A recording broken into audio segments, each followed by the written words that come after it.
मैं आप सभी का आपके अपने परिवार रैंकर्स जीके चैनल पे स्वागत करता हूं। तो दोस्तों आज हम जनवरी मंथ के कंप्लीट करेंट अफेयर को रिवाइज करेंगे, वो भी अंतर्राष्ट्रीय, राष्ट्रीय और उत्तर प्रदेश के स्तर पे। कुछ महत्वपूर्ण स्टैटिक जीके भी देखेंगे जो जनवरी मंथ से रिलेटेड है। तो चलिए समय नुकसान किए बगैर अपना सेशन स्टार्ट करते हैं। देखते हैं पहला क्वेश्चन आपके सामने है, इसको ध्यान से पढ़िए। जनवरी 2024 में राजस्थान में एक संयुक्त सैन्य अभ्यास हुआ जिसका नाम है साडा तांत्रिक। अब आपसे पूछा जा रहा है यह किन दो देशों के बीच हुआ, ठीक है। तो दोस्तों उसमें भारत और सऊदी अरेबिया ने भाग लिया।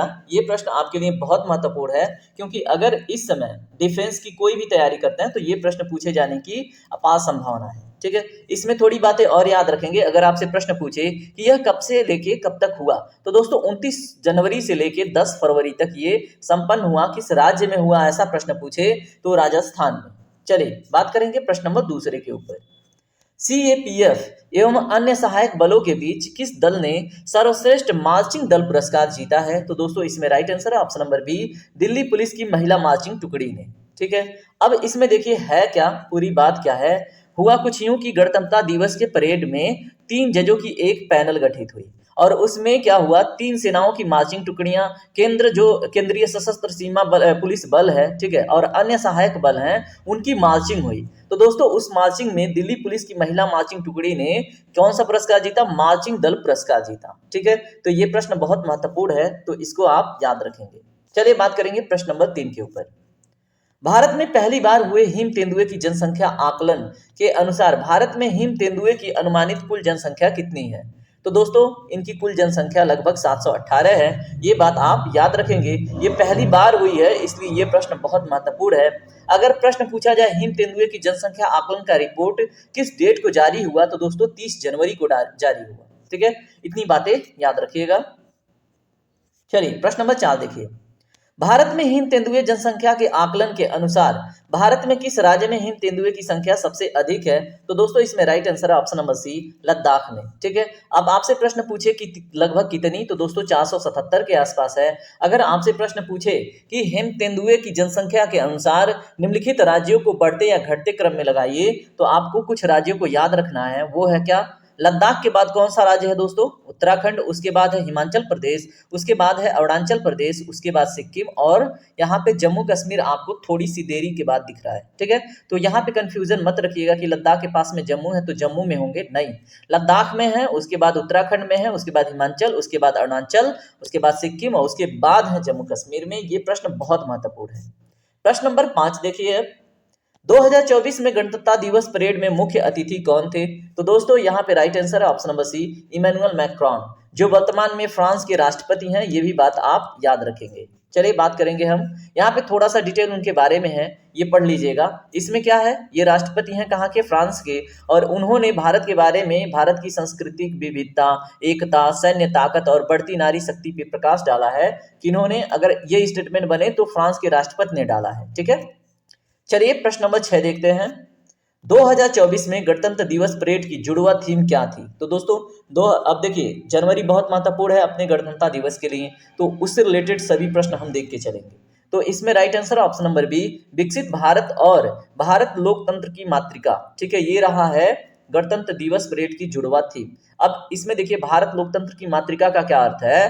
देखिए भारत ही पूरे दुनिया में सबसे बड़ा लोकतांत्रिक देश है, ठीक है, इसलिए लोकतंत्र की मातृका की उपाधि किसमें दिया गया है? थीम में, ठीक है।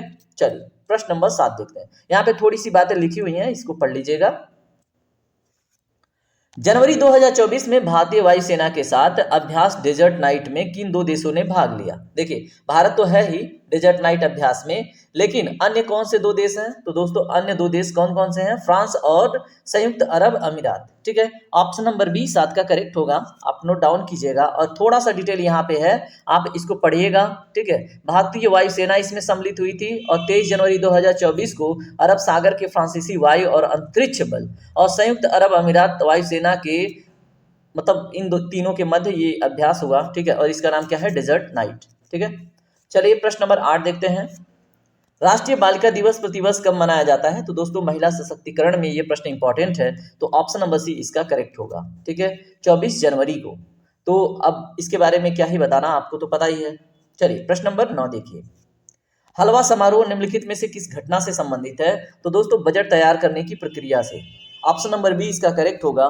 तो याद रखेंगे आप, ऐसे प्रश्न पूछे जाते हैं। अब यहाँ पे देखिए दोस्तों, अब अंतरिम बजट पेश हुआ है 2024 का। अब उसके लिए किस डेट को ये आया है? 24 जनवरी को हलवा सेरेमनी हुआ है। किस ब्लॉक में होता है? तो दोस्तों नॉर्थ ब्लॉक में होता है। ये भी आप याद रखेंगे, ठीक है।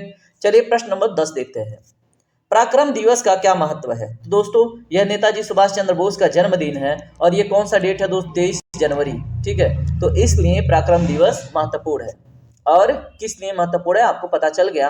और यहाँ पे अगर पूछे ये कौन सी पुण्यतिथि थी इनकी, तो दोस्तों 127वीं, ठीक है। तो 127वीं जयंती मनाई गई है।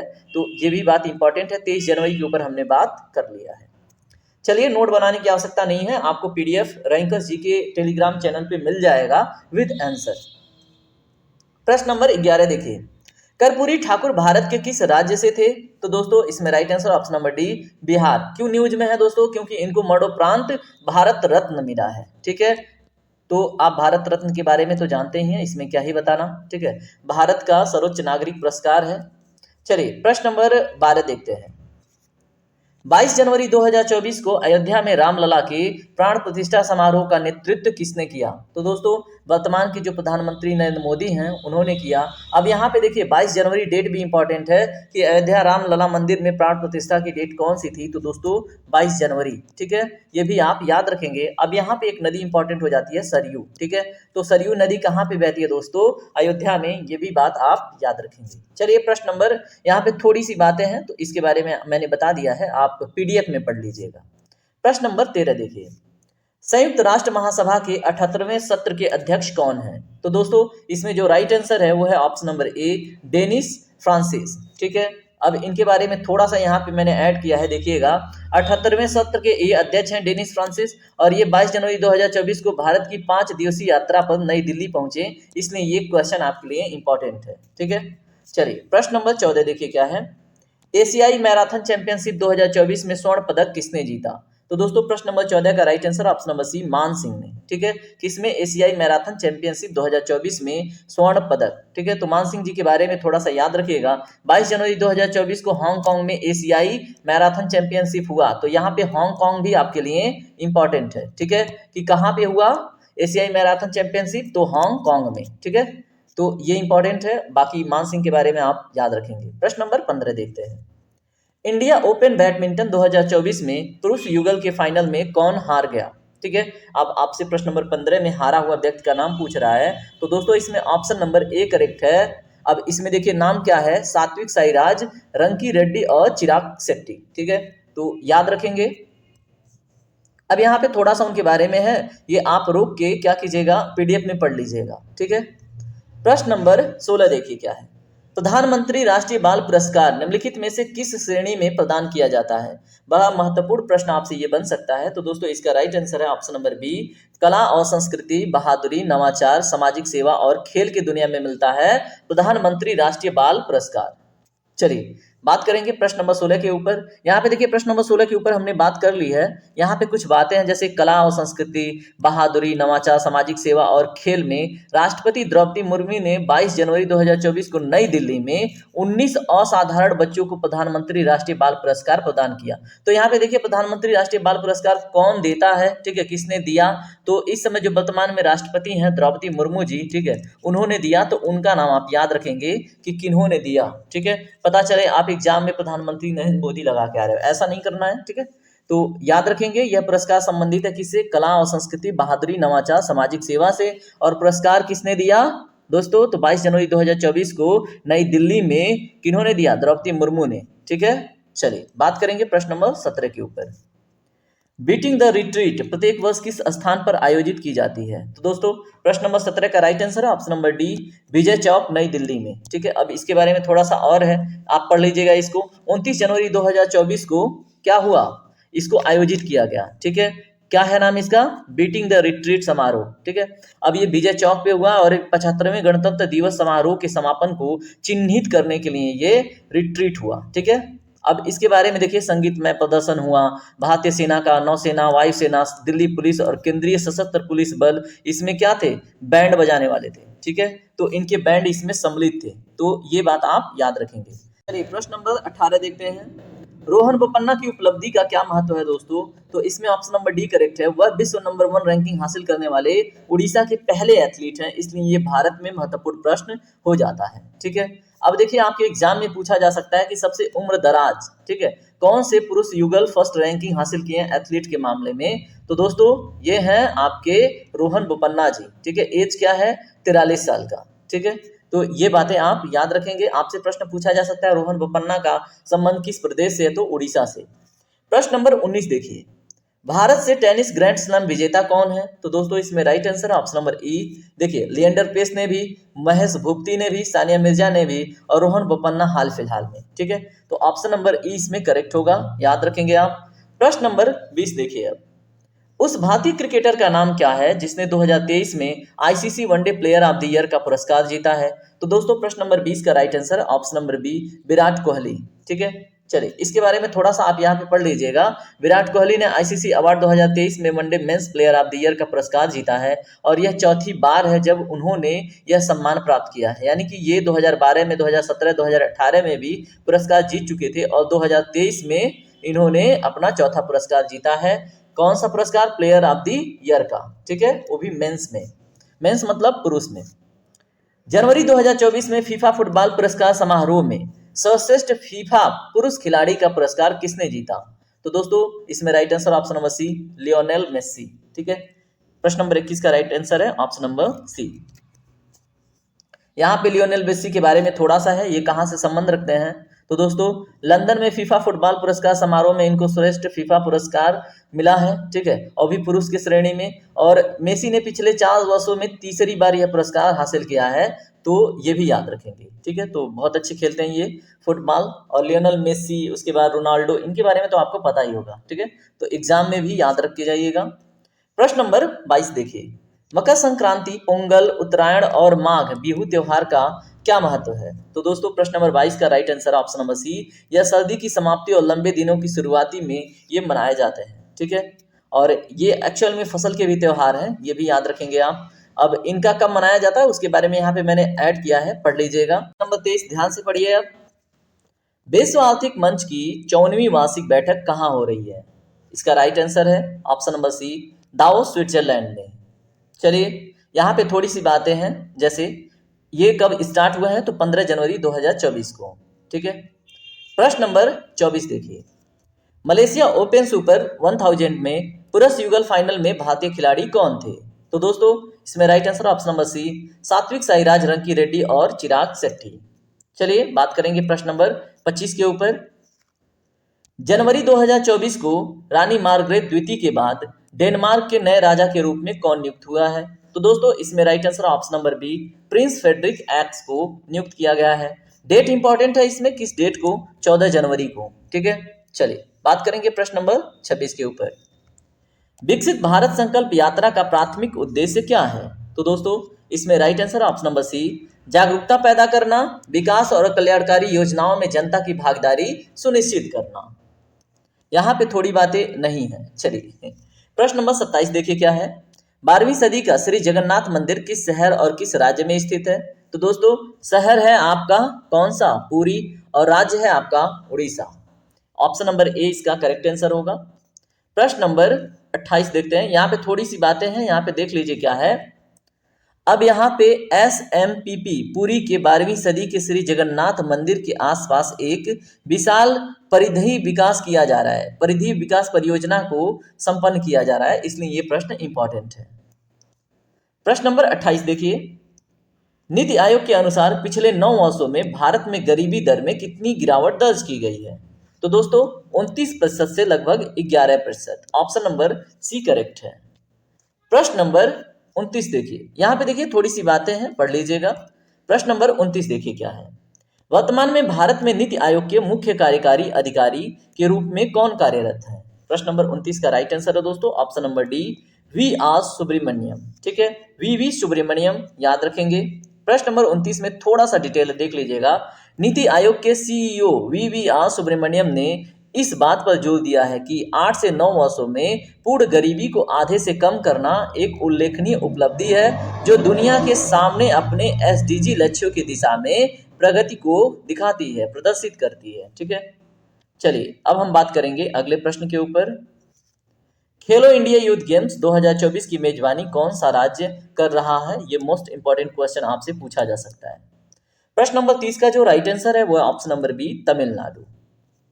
चलिए थोड़ी सी बातें यहाँ पे है खेलो इंडिया यूथ गेम्स के बारे में। ये कौन सा संस्करण है दोस्तों? तो ये छठा संस्करण है। 19 जनवरी 2024 को ये शुरू हुआ था और 31 जनवरी 2024 को संपन्न हुआ।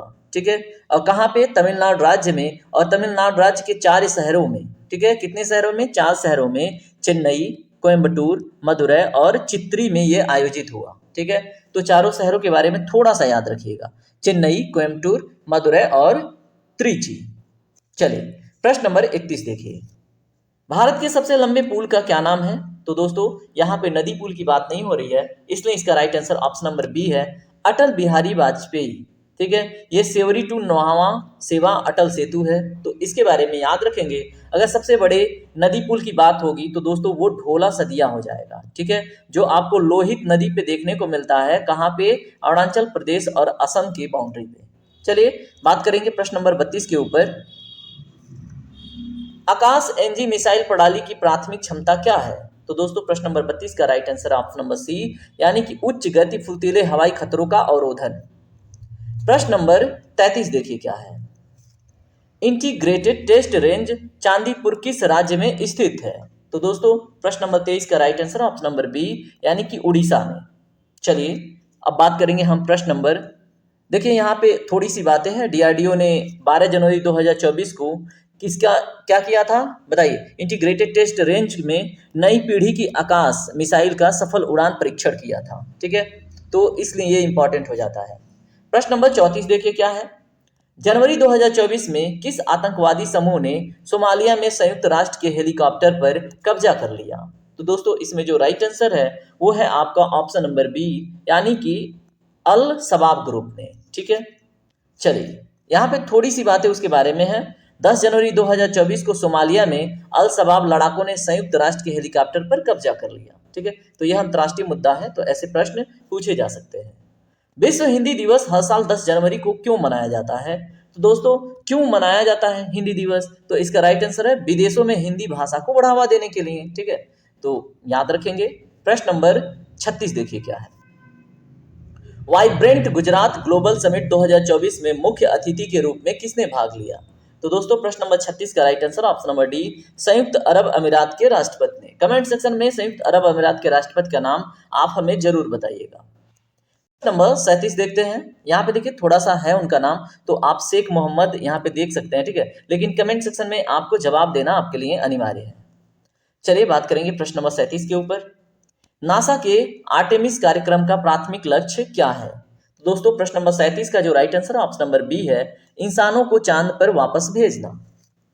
चलिए बात करते हैं प्रश्न नंबर 37 में थोड़ा सा डिटेल। देखिए नासा ने आर्टेमिस कार्यक्रम का आयोजन किया है। ठीक है, और अपनी योजना को ये अब स्थगित कर चुका है, और इसका उद्देश्य क्या था? मनुष्यों को चंद्रमा पर भेजना। ठीक है, तो यहाँ पे थोड़ा सा मिसमैच हो गया। ठीक है, तो इसने अब इस योजना को आर्टेमिस कार्यक्रम को बंद किया, इसलिए ये न्यूज में है। ठीक है, चलिए बात करेंगे प्रश्न नंबर 38 के ऊपर, गैब्रियल अटल किस उम्र में आधुनिक फ्रांसीसी इतिहास में सबसे कम उम्र के प्रधानमंत्री बने? ठीक है, तो गैब्रियल अटल ये अपने किस उम्र में बने थे? तो दोस्तों 34 साल की उम्र में। ठीक है, कहाँ के? फ्रांसीसी के। ठीक है, तो याद रखेंगे आप। चलिए प्रश्न नंबर 39 देखिए क्या है, KGDWN 92 ब्लॉक कहाँ स्थित है, जहां ONGC जनवरी 2024 में क्लस्टर 2 परियोजना से तेल उत्पादन शुरू करता है? तो दोस्तों ऐसे भी प्रश्न आपसे उलझुल प्रश्न पूछे जाते हैं, तो इसमें राइट आंसर है बंगाल की खाड़ी। ठीक है, तो KGDWN 92 ब्लॉक कहाँ पे स्थित है? बंगाल की खाड़ी में, जहां ONGC क्या कर रही है? जनवरी 2024 में क्लस्टर 2 परियोजना से तेल उत्पादन शुरू कर रही है। ठीक है, तो जनवरी बीत चुका है और शुरू हो चुका है। प्रश्न नंबर 40 देखिए, दिसंबर 2023 में भारत मालदीव संबंधों में गिरावट का कारण क्या था? तो दोस्तों पीएम मोदी ने क्या किया था? लक्षद्वीप यात्रा किया था और अपमानजनक टिप्पणी करी थी उन्होंने। चलो बात करते हैं प्रश्न नंबर 41 के ऊपर। यहाँ पे देखिए थोड़ी सी बातें हैं, आपको न्यूज पता ही है, तो आप PDF में इसको पढ़ लीजिएगा। प्रश्न नंबर 41 देखिए क्या है। किस संस्थान ने अपने ओपीडी ब्लॉक में देश की पहली स्मार्ट लैब शुरू की है? तो दोस्तों प्रश्न नंबर 41 का right answer option number B, AIIMS नई दिल्ली ने। ठीक है, चलिए इसके बारे में यहाँ पे थोड़ा सा है। एम्स नई दिल्ली ने अपने ओपीडी ब्लॉक देश की पहली स्मार्ट लैब स्थापित की है ओपीडी ब्लॉक में, तो ये मोस्ट इंपॉर्टेंट है और क्योंकि ये फर्स्ट है ना इसलिए। चलिए प्रश्न नंबर 42 देखिए, लैग्रेंजियन पॉइंट क्या है? तो दोस्तों इसका जो राइट आंसर है वो है आपका ऑप्शन नंबर सी। अब देखिए एक बिंदु जहां गुरुत्वाकर्षण बल, चाहे वो पृथ्वी का वो सूर्य का, दोनों जब आपस में लगे तो उनका संतुलन बन जाए। जैसे इसको समझिएगा, लैग्रेंजियन पॉइंट होता क्या है, जैसे मान लीजिए ये है आपकी पृथ्वी, ठीक है, क्या है पृथ्वी, और यहाँ पे क्या है आपका सूर्य, ठीक है। अब सूर्य और पृथ्वी के बीच में कोई तो पॉइंट होगा जहां पे पृथ्वी का गुरुत्वाकर्षण और सूर्य का गुरुत्वाकर्षण बल इक्वल हो जाए, ठीक है, तो उसको लैग्रेंजियन पॉइंट बोल देते हैं। और जो आदित्य L1 मिशन भेजा गया है दोस्तों, तो लैग्रेंजियन पॉइंट 1 पे भेजा गया है, इसलिए आदित्य L1 उसका नाम है। तो ये प्रश्न इंपॉर्टेंट है, याद रखेंगे आप। प्रश्न नंबर 43 देखते हैं, आकाश एनजी मिसाइल प्रणाली की प्राथमिक क्षमता क्या है? तो दोस्तों प्रश्न नंबर 43 का राइट आंसर है ऑप्शन नंबर सी, उच्च गति फुर्तीले हवाई खतरों का अवरोधन। प्रश्न नंबर 44 देखिए क्या है, इंटीग्रेटेड टेस्ट रेंज चांदीपुर किस राज्य में स्थित है? तो दोस्तों ये क्वेश्चन रिपीट हुए हैं, तो इसका जो राइट आंसर है वो है आपका ऑप्शन नंबर बी, उड़ीसा में। ठीक है, चलिए बात करते हैं प्रश्न नंबर 45 के ऊपर। लगातार चौथी बार बांग्लादेश के प्रधानमंत्री के रूप में किसे चुना गया है? तो दोस्तों इसमें लगातार चौथी बार, इसलिए ये इंपॉर्टेंट क्वेश्चन है, और इसमें शेख हसीना जी चौथी बार चुन के आई हैं, याद रखेंगे आप। ठीक है, यहाँ पे थोड़ी सी बातें उनके बारे में हैं। आवामी लीग की अध्यक्ष शेख हसीना लगातार चौथी बार बांग्लादेश की प्रधानमंत्री पद की शपथ लेने के लिए तैयार है, यानी ये जनवरी की बात है। ठीक है, तो चौथी बार बांग्लादेश के प्रधानमंत्री के रूप में शेख हसीना जी को चुना गया है। प्रश्न नंबर 46 देखिए, सोमालिया के तट के पास अपहृत मालवाहक जहाज को बचाने के लिए किस विशिष्ट कमांडो की इकाई ने ऑपरेशन चलाया? ठीक है, प्रश्न नंबर 46 का right answer option number B, MARCOS ने। ठीक है, अब इसके बारे में थोड़ा सा जान लीजिए। मालवाहक जहाज MV लीला नोरफे को 4 जनवरी की रात सोमालिया के तट के पास अपहरण कर लिया गया था। ठीक है, तो भारतीय नौसेना ने विशिष्ट कमांडो मार्कोस के, ठीक है, द्वारा क्या किया था बताइए। अब क्या ही करेगा, मालवाहक जहाज को छुड़ाने का प्रयास करेगा, तो उसके लिए ऑपरेशन चलाया। ठीक है, तो मार्कोस के बारे में आप याद रखेंगे। मार्कोस के बारे में तो आपको पता ही होगा, आपने बहुत सारे शॉर्ट्स देखे होंगे। जनवरी 2024 में बिम्स्टेक के महासचिव का पद किसने ग्रहण किया है? तो दोस्तों प्रश्न नंबर 47 का right answer option number B, Indramani Pandey ji ने।